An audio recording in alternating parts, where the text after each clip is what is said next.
So the situation in Tamriel is that you've got three young muscular alliances around the periphery of the continent, and in the center is Cyrodiil, and there's a power vacuum there. Now, Cyrodiil is a big prize, a fertile heartland of the continent, and it's also the symbol of power over Tamriel in the white gold tower that has been the center of the empire for millennia now. So the three alliances all have their own reasons why they feel like they should be ruling Cyrodiil, but the fundamental reason is that the empire and Cyrodiil and the family of nobles, the Tharns that are ruling it, are weak, and the alliances are strong.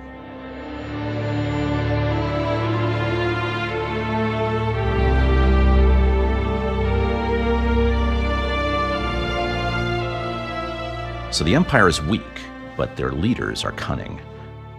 The current occupant of the Ruby Throne in the Imperial City is Empress Regent Clivia Tharn, and her father is actually the Chancellor of the Elder Council. His name is Abner Tharn, and he is a very old but powerful and really wily battle mage, and his family have been secret Daedra worshippers for generations. So when he sees the threat of the three alliances around the periphery and their inevitable interest in Cyrodiil, he turns to his family's old allies, the Daedra, and Molag Bal's main agent on Tamriel, the necromancer Lord Mannimarco. As the alliances become aware of Abner Tharn's Daedric connections, that becomes just one more powerful incentive to go into Cyrodiil and take him out. So, the alliances are very different, and they have different reasons, and they have different justifications for why they are going to be marching into the center of the continent. And this goes back to the individual leadership of the three alliances, and their motivations for why they're doing this in many ways reflects the values of the alliances themselves. The Daggerfall Covenant, the reason why they feel they must prosecute this war really goes back to history for them. The leader of the Daggerfall Covenant is High King Emric, a Breton. He is a sort of amateur historian of imperial history, and it's clear to him when the empire is strong, that's when things are peaceful and good for the people of Tamriel. And the empire is fundamentally a human endeavor, and at the moment the humans in Tamriel are failing, and it's up to the Daggerfall Covenant to take up the torch and keep the elves from mucking things up.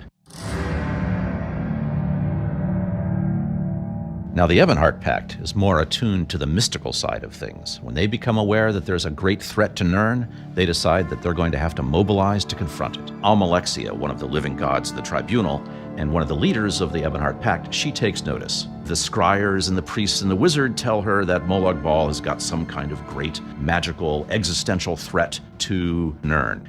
Now, having the Empire working with Molag Bal and Mannimarco absolutely cannot be tolerated. So the Ebonheart Pact decides they're going to have to muster their forces and march on Cyrodiil.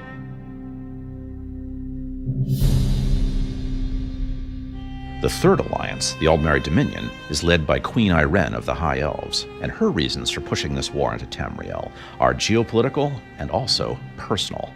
Before she'd assumed the throne, Irene had been an adventurer in Tamriel, and she had suffered personally at the hands of Abner Tharn in the Imperial City. Irene has seen the rot at the heart of Tamriel, and she believes that it's time for the elves to resume their responsibility to rule, to retake the White Gold Tower, which they built in the first place, and to get rid of the bloody and warmongering humans who, in empire after empire, have been drenching the continent in oceans of blood. It's time for the elves to go in, kick the humans out, and put things back to rights. What's great about this from a gameplay standpoint is that it gives each alliance a distinctive feel and ambiance. They each have their own methods and goals.